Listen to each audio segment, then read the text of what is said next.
So simple tutorial. Good morning students, welcome to SST So Simple tutorial. Today we will start unit 3 interwar economy of the lesson the making of global world. In this unit we will mainly discuss two subtopics, wartime transformations and post-war recovery. Students, there have been two world wars so far, the First World War and the Second World War. The First World War was fought from 1914 to 1918 between two power blocs, the Allies and the Central Powers. The Allies included Britain, France, Russia, and was later joined by America. The Central Powers included Germany, Austria-Hungary, and Ottoman Turkey. The Second World War was fought between 1939 and 1945. We read this in Nazism chapter in class 9, if you can recall. This war was fought between the Axis powers and the Allies.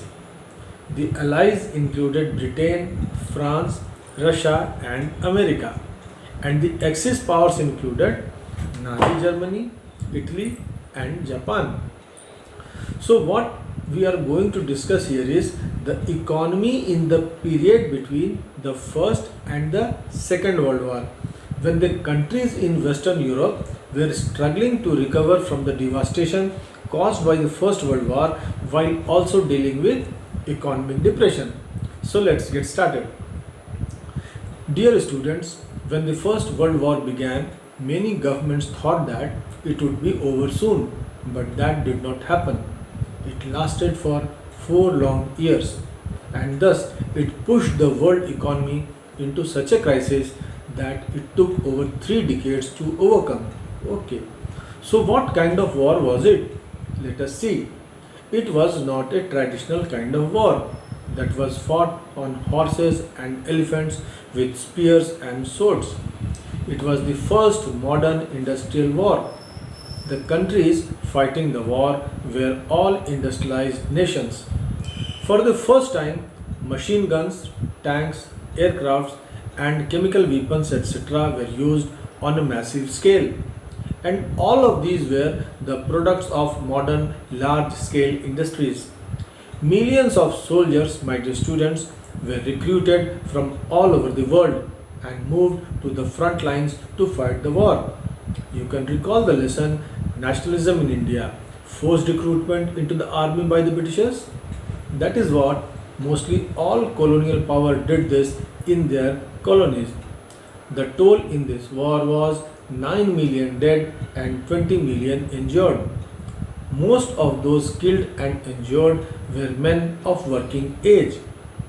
This had a very disastrous effect on the European society and economy. The number of able-bodied workforce got reduced in Europe. Since the number of healthy, able-bodied person reduced, the number of bread earners of the family declined. Hence, the incomes of the household also declined. One more change that was visible in the society was that during the war, the requirements of armaments and other war-related goods increased. So the industries were restructured to produce war-related goods. But then who would work in those factories? Men were already sent to fight the war. So it was for the first time that women stepped out of their homes to do job in the factories. You will be surprised to know that by 1917, more than 7 lakh women in Britain were employed in ammunition factories. The war weakened British economy badly. Britain, which was the world's leading economy before the war, had to borrow large sums of money from US banks and their public.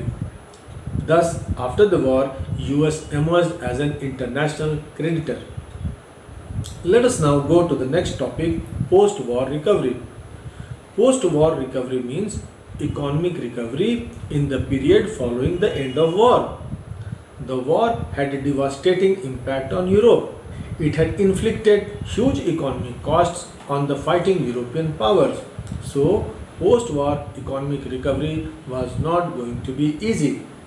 Let us see what happened in Britain. As I mentioned before, that Britain was the world's leading economy before the war. But what happened after the war? Its economy shattered. During war, British mills were busy with war production to meet the needs of army. This immediately resulted in the decline of Manchester imports to India. This is one. 2. When the war prolonged, Indian factories were asked to supply war needs. War needs like jute bags, cloth for army uniform, tents, leather boots, etc. So new factories were set up in India. New workers were employed and were asked to work for longer hours to meet the demands. Naturally, this was good for Indian industries then. Indian industries strengthened. Such developments took place in Japan also.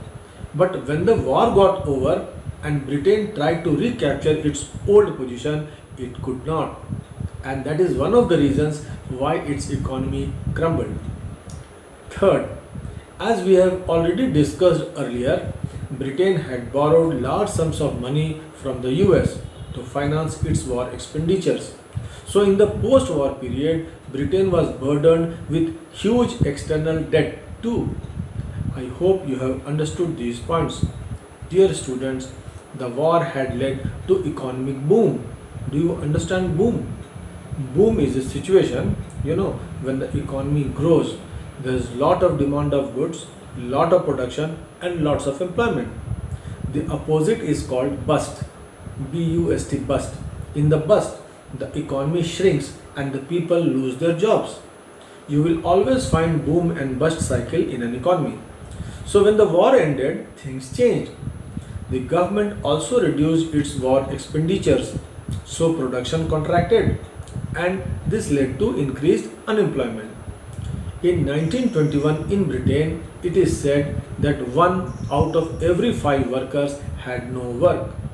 Thus, there was anxiety, despair, and uncertainty about work in the post-war scenario. Understood? Let us now see the impact of World War on agricultural economies.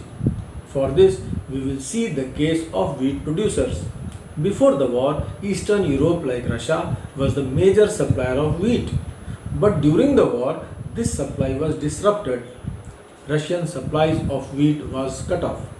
So this was the time when there was a dramatic expansion of wheat production in the USA, Canada and Australia to feed Europe. But when the war was over and the production in Eastern Europe revived, there was a glut in wheat output. Glut means supply of something in excess. This resulted in fall in grain prices, decline in rural income, and the farmers were caught in debt. I hope you understood this point.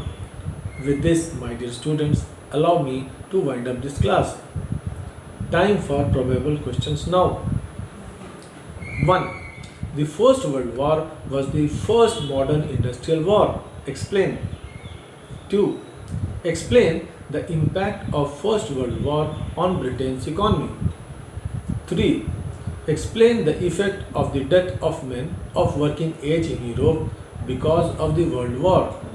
In the next class, we will pick the next topic, rise of mass production and consumption. Till then, keep reading and have a nice time. Thank you.